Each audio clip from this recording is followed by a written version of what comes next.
Welcome to another episode of Pit Lane Parlay.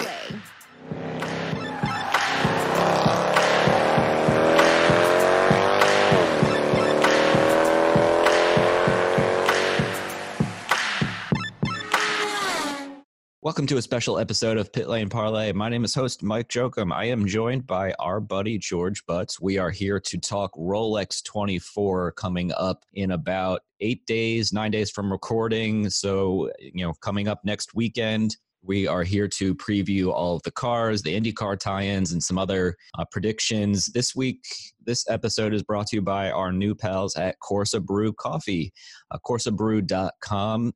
Everybody's going to need plenty of coffee for the Rolex 24, including Jess and I, who will be down there in person. So if you go to their website, again, it's corsabrew.com and enter promo code PLP2020. You can get 10% off your order. So, George, where should we start? Hey, guys, and thanks for having me on. I guess the best way to start this out would just be giving a general overview of who all is actually in the race this year. Quite an extensive list of actual drivers, but we might as well go over the entrants themselves rather than go item by item. Yeah, great call there. So I will start with DPI, the Daytona Prototype International cars. There are 8 of them this year, 2 Acuras, both Penske's, the 2 Mazdas, and then we have 4 Cadillacs. So our IndyCar connections there will be, this is a lengthy list: Sebastian Bourdais, Simon Pagenaud, Juan Pablo Montoya, Elio Castroneves, Alex Rossi, Ryan Briscoe, Scott Dixon, Mike Conway, Mr. Ryan Hunter-Reay, Tristan Vautier, Mateus Laced, and Juan Piedrahita. So lots of guys in the DPI class with IndyCar tie-ins. So, George, give us a little DPI preview. Well, it's looking like a pretty stout field this year. We've lost a couple cars since last year, unfortunately. Let's see. We obviously lost the Nissan DPI that was run by Core, which is a bummer because that was a gorgeous-looking car. Last year for IMSA's 50th anniversary, they did this sweet throwback livery. Then we also kind of had a merger between Mustang Sampling and JDC Miller. So instead of 3 entries between those 2 entities, now we just have 2. But it's a stout field, like I said. All 3 of the manufacturers topped the time charts during the Roar test. Cadillac's got the most bullets in the gun, if you want to use that metaphor. And they've won the past 3 Daytona 24 hours. So some could say they're the favorites, but all 8 entries were within a single second during quote-unquote qualifying during Roar, with Mazda setting the quickest lap and broke the track record, and pretty handedly. Yeah, it's pretty impressive, and a great Roar weekend. I'm definitely curious to see if the Penske guys can show a little bit more pace. I know last year was tough because that rain was just insane, but I thought they would be a little better last year than they were. So we'll jump down to LMP2. So there is one Multimatic Riley. That was the car that James Davison was supposed to be in. Unfortunately, due to circumstances beyond what we know, he is not in the car next weekend. And then there are 5 Oreca 07s. So let's see here. IndyCar connections. Ben Hanley with Dragon Speed. Adrian Newey's son, who's in Super Formula. And we're going to throw this in there, even though he's not technically an IndyCar driver. He's been rumored. I don't know what, George, the past 2 off seasons now, and Colin Braun. So the LMP2 is a little bit more, all the cars are very close, if not the same. They're all the same engine, which the name is escaping me, even though I just talked with my buddy Bozy about it last week. So LMP2, George, I will let you take it away from there. Yeah, and it's Gibson. Gibson's the spec engine for all of the P2 entries. And the reason we kind of throw in Colin Braun there is, again, he's been speculated for a couple seasons. He's done some, correct me if I'm wrong, I believe he actually did a test about a year or 2 ago. Could be wrong there. But his name has been whispered quite a bit this offseason, kind of filling in the gaps in Dragon Speed's IndyCar schedule, where they've got a couple confirmed races, I think 6 at the moment, but they might expand beyond that and might throw in Colin on some ovals because he's got a lot of oval experience. But that's just speculation there / some rumors. In terms of the P2 field size is up from last year. We only had 2 full season entries last year. And off the top of my head, I think we had 4 in the Rolex. So 6 is a healthy addition, with a lot of those rumored to either continue on through the full season or at least do all the endurance races. This year we do have a new rule where there's a mandate for a bronze driver, and we can skip the the fun of driver rankings in sports cars. But essentially, bronze is a gentleman driver, or somebody who's a more or less, in theory anyways, a true amateur. So last year and years prior, you kind of had quote-unquote amateurs that weren't really amateurs. So this is kind of forcing that class to kind of be more cost-effective and gentleman driver-y, if that makes any sense. And worth noting, there's no teams competing in P2 this year, i.e. there's no team with more than one car. Obviously, there's teams running the cars, but for example, Era, not Tower. Era was supposed to be run with the aid of Dragon Speed, but they decided to go out on their own. So it's 6 cars, 6 teams, every man for himself. Yeah, very well said there. The new Era Motorsports team just hired Jeff Braun as an engineer, or somebody, some sort of important role. I forget what it is off the top of my head. Yeah, that's correct. Yes, I knew I was correct. And moving on, we will jump down to GTLM. So there are 2 of the brand new Corvette C8Rs. I knew I was going to mess that up. And the cars look beautiful. I don't know how I feel about the sound yet, but I guess maybe in person will change my opinion. The 2 BMW M8s, those are the Rahal cars. 1 Ferrari, and then 2 IMSA Porsche 911s, which are very nice looking. I think that are the Corvettes are my favorite looking cars in the field. The only IndyCar connection here is Colton Herta running one of the Rahal cars. So with that, I will turn it back over to you for a little preview on the GTLM. Yeah, and you're going to change your mind on those vets because, man, oh man, they sound gorgeous in person, and they look something else to boot. When it comes to those Porsches, they are a new car. The 911's been around forever, but it's a new iteration of that, where they have seen some action over in Europe and WEC, but this is the first North American outing for them, at least in the heat of battle. Some general notes. I'm going to pour one out for my homie, 4 GTs. They've been around for a couple of years. This is the first year we're not graced with their presence, and the Ganassi team, obviously, is not involved in IMSA this year because of that. Risi is back. They only did the Rolex last year, Risi being the Ferrari team, with a stud lineup of a bunch of Ferrari factory guys. And worth noting on the Corvette side, that's a very established team. We lost in terms of the driver lineup. Jan Magnussen is no longer with that team. In his place, we have Jordan Taylor, the younger Taylor brother. And they also changed the endurance lineup by adding Nicky Katzberg, who, if I can remember correctly, has mostly been associated with BMW throughout his career, but that could be incorrect. But first time he's with that car. So it'll be interesting to see how that goes for that program. And it's a well-run program, even with a new car. You never know what's going to happen. Yeah, I'm definitely curious to see that car in person and listen to it. So I am glad. I hope to be proven wrong, like you said. We'll drop down to I don't want to call it the lowest class, the last class, the GTD class. We have a ton of cars in this class, Lamborghinis, more Porsches, the Lexus, the Aston Martins, the Acura, another BMW M6, the Audi R8, a Mercedes, and another Ferrari, this one, the Ferrari 488. IndyCar connections, plus some open wheel connections, plus some NASCAR connections in this class. Aaron Telitz, Townsend Bell, Jack Hawksworth, Catherine Legg, Tatiana Calderon, and then everybody's favorite Kyle Busch, and definitely everybody's favorite AJ Allmendinger.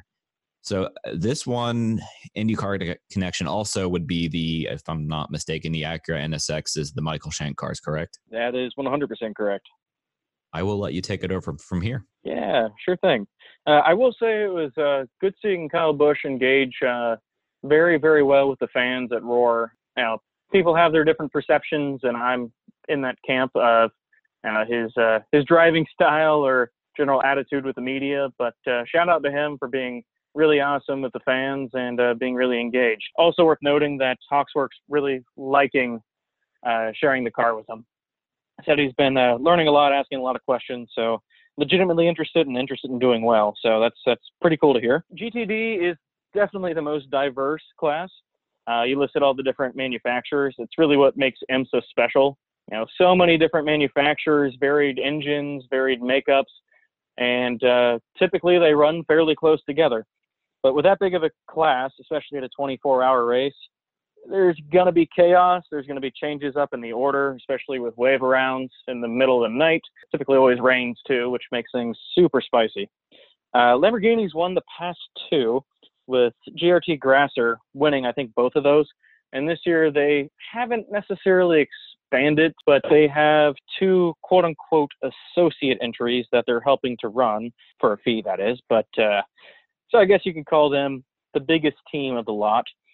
That being said, the Lamborghinis were caught or accidentally ran the wrong gear stacking during Roar. So they lost all their quote qualifying times. We can touch on Roar qualifying a little bit here in a minute. And also worth noting in that class, it won't be an issue during the race, but Turner and Riley, Riley being the only Mercedes in the field, were called to the principal's office for maybe trying to toy with the BOP a little bit during Roar. So nobody knows quite what they have, but IMSA caught on a little bit to that. So yeah, that's worth noting. Yeah, I know, and I'm sure you'll probably mention this in a minute. They're trying to kind of crack down on sandbagging a little bit more this year than in years past, which I hope worked, but I guess we'll see. I was curious when I saw that they like that got called to the principal's office. When I read that, I was expecting, I don't know, an article or something to pop up online, and I don't think we really saw anything. So that is the 4-class rundown of everything to expect from a entry standpoint. Now, what everybody's favorite topic in sports car racing, and I'm still trying to wrap my head around it in greater detail. Actually, you and I will be talking at some point in the next, let's just say, a couple of weeks I'm going to keep with a surprise guest about the BOP. So balance of performance, Mr. Butz. What is it, and why does everybody hate it so much? Well, let's just say if you got a bunch of sports car drivers in a bar and team owners, this, that, and the other, they had a few beverages, and you brought up either BOP or driver ranking, definitely some sort of chaos would break out.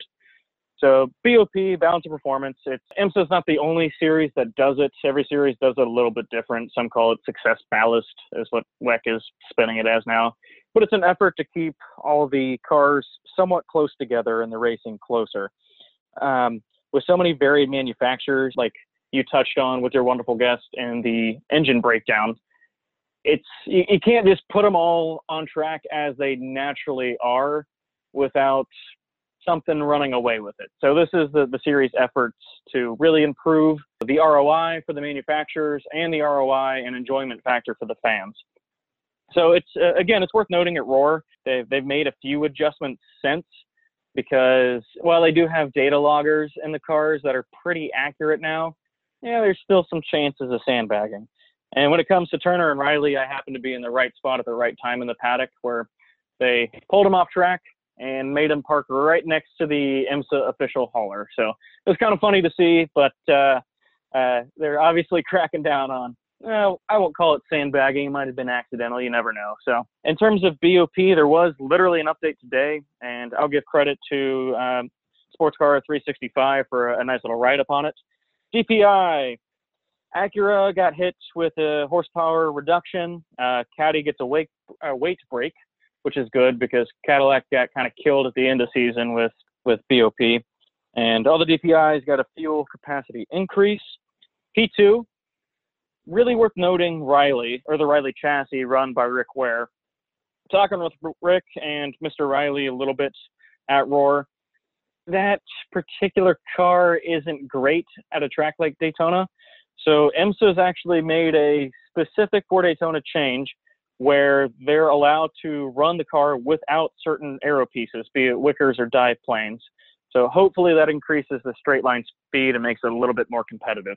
GTLM, just running through these really quickly. Vets had some nice increases in horsepower and fuel. Ferrari got a HP reduction and a fuel decrease. Porsche got a little bit extra weight, but got some fuel capacity for that. And when I say horsepower reduction, what they do is they do certain sizes of air restrictors. So the engine's not getting quite as much horsepower, or certain boost allocations for certain RPM ranges. So super technical. I won't even pretend to know everything about it. But moving along, GTD, Acura got hit the hardest, which is unfortunate because they're having a really good roar, and Shank was talking about how excited he was for the Rolex. But they got hit with a horsepower reduction, fuel capacity reduction, and a weight increase. Audi was kind of the only quote-unquote winner in the sweepstakes for that class with a pretty nice weight break. So moving along, quickly do want to plug the support series race for the weekend, the Michelin Pilot Challenge, BMW Endurance Challenge, technical name for the event. 4-hour race, 49 cars split into 2 classes, 31 Grand Sport, which are essentially GT4 cars, then a record 18 TCR touring car entries. It's a great event, well worth the time to watch it, especially if you're having a slow day at the office on Friday. Either tune in or catch it on radio. It's always a lot of good action and number of notable people.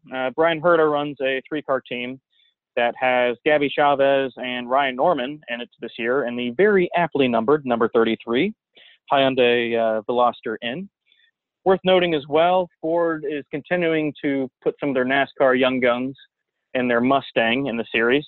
Of note, Austin Cindric, Chase Briscoe, and the quite nice, had a brilliant conversation with her at Roar, Haley Deegan. So new up-and-comer there in NASCAR. She's looking to make some waves and do some big things. And of course, everybody's fan favorite, person I owe charity money to, and dinner with racer star Ryan Eversley, and a new team in a Honda TCR this year. Honda, of course, he's a Honda factory guy. So yeah, Ryan's a super cool dude from the few interactions I've had with him.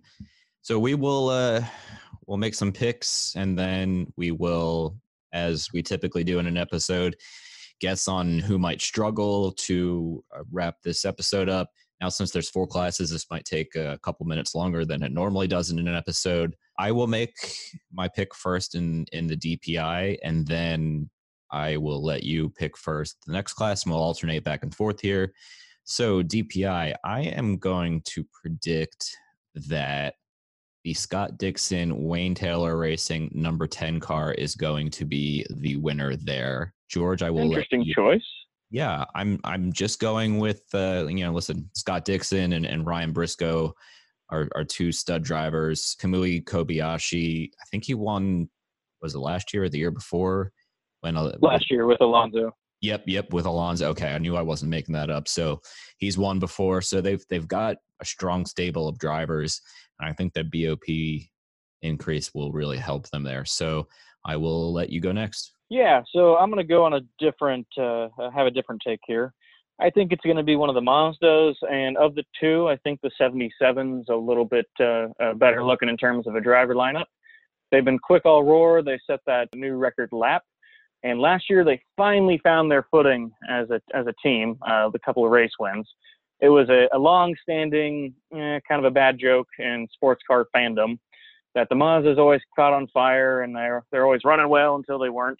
Well, they finally broke through last year. So I think they finally have proven the platform and have that reliability. They've got a really good lineup that's very familiar with that car. And that's why it's my pick. Yeah, great choice there. And I'm pretty sure I made that same Mazda joke when I talked to Bozy about the IMSA engines last week. So my bad. Moving down to LMP2, my winner pick here. I'm going to go with the new team, Era Motorsport, simply because I like the name and I don't know much about any of their drivers, to be completely honest with you, but that's my pick. All right. Well, this will be teasing a little bit of one of our next segments. It's they're actually my dark horse for the race. Jeff Brown is he's a brilliant strategist. Having him on the timing stand's huge. And frankly, I just love Ryan Lewis, and they've got a great supporting cast in that car. So I think they'll do pretty well, but they are a new team, so that's why I have them as a dark horse.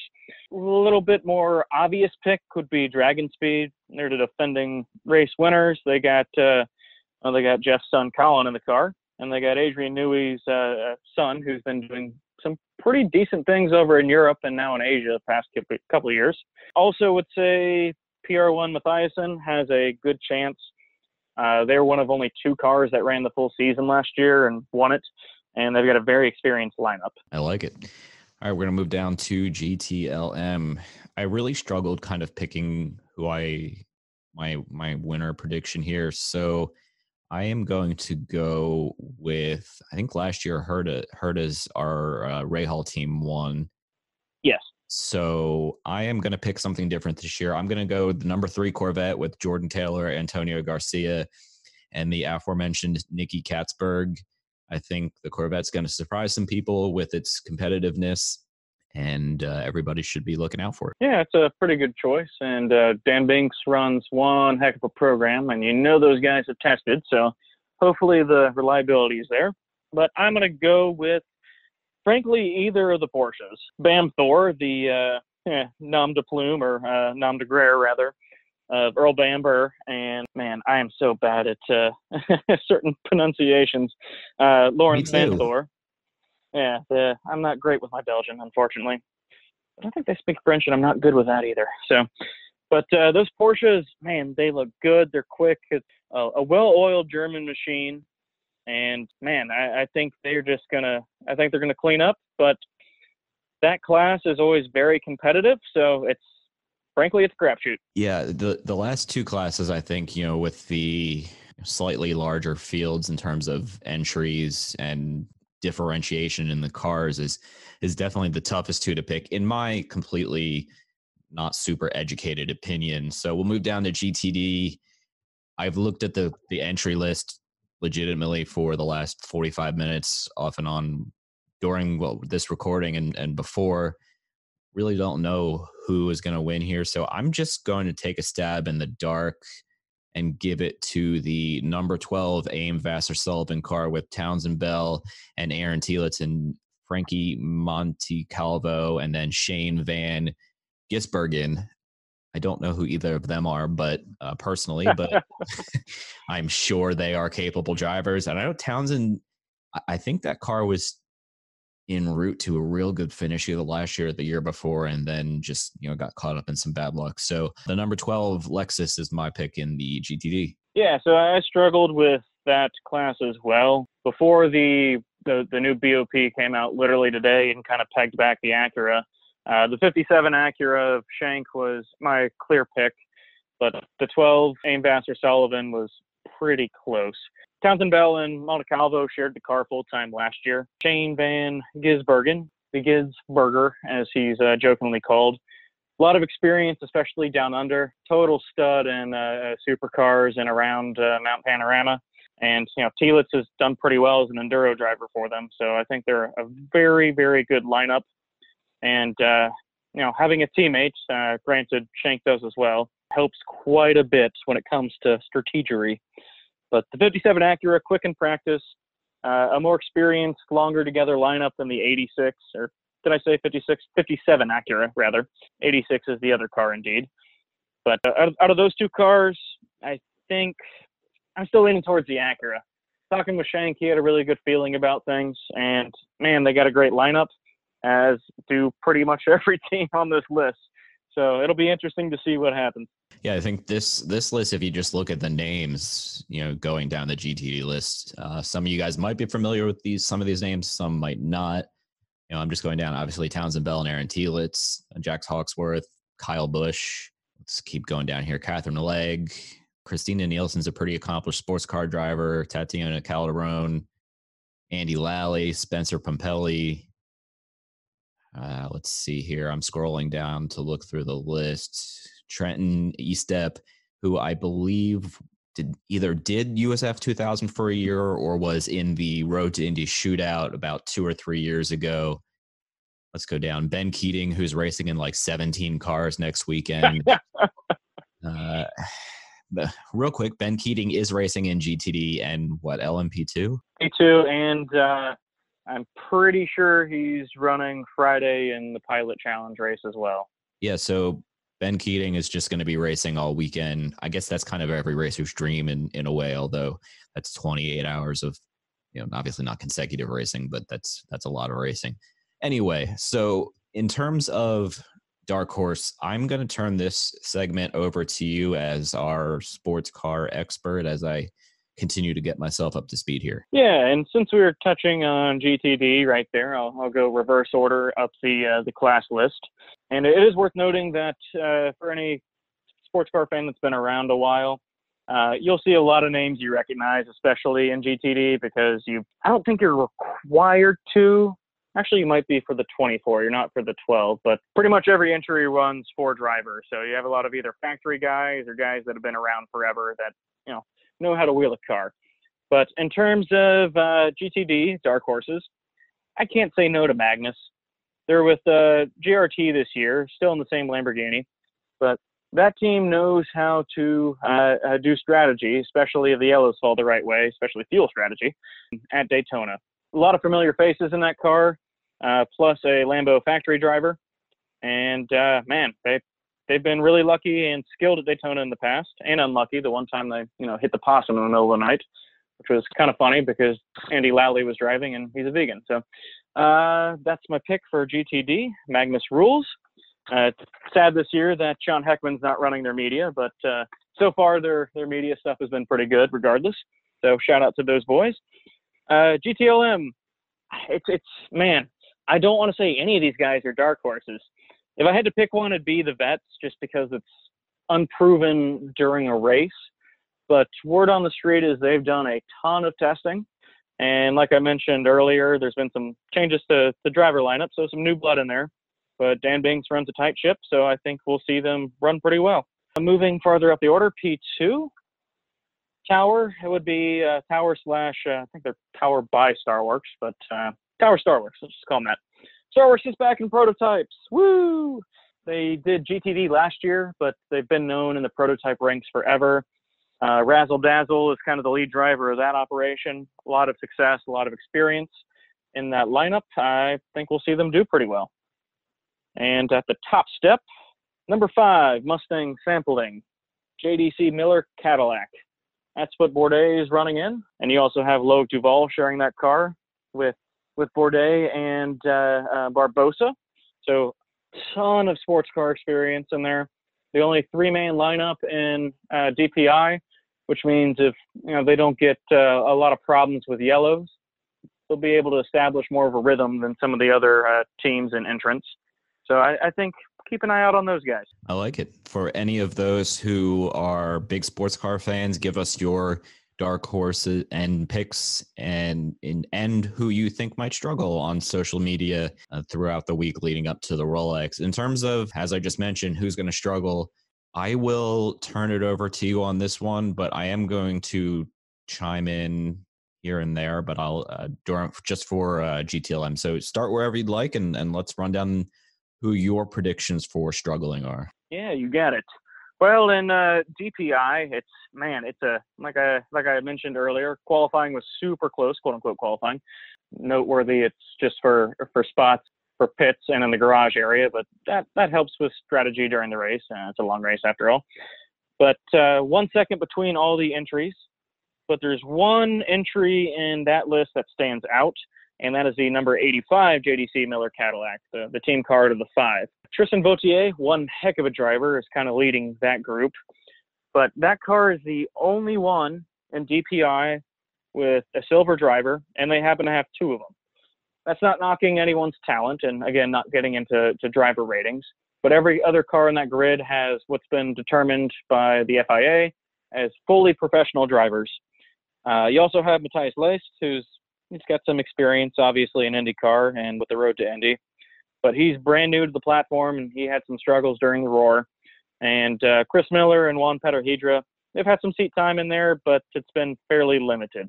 So given how stout that lineup is, I think they're going to struggle the most on, pure race pace.